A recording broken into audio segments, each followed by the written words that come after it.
Boxing updates mga boss, bata ni Floyd Mayweather na si Curmel Moton panalo. Niligpit ang kalaban na si Frank Zaldivar in round 3. May bagong record na ngayon si Moton na 7 wins, 6 knockouts walang talo. Undercard sa salpukang David Benavidez versus David Morel. Sa ibang undercard, Isaac Pitbull Cruz versus Angel Fierro. Sobrang ganda ng kanilang salpukan mga boss.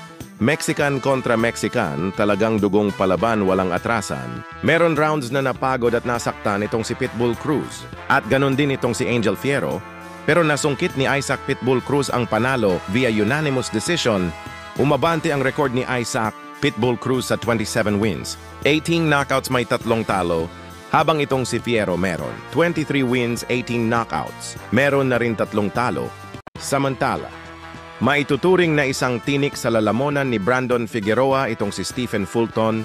Ito'y dahil matapos ang kanilang rematch sa featherweight division, muling tinalo ni Fulton si Figueroa via unanimous decision.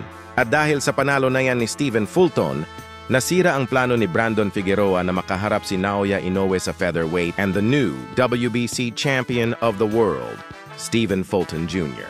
Samantala, bago pa man nagsalpukan sila David Benavidez at David Morel, sinabi ni kamahalang Turki Al-Sheikh na ang mananalo ay imbitahan niya sa rematch ni Artur Beterbiev at Dmitry Bivol.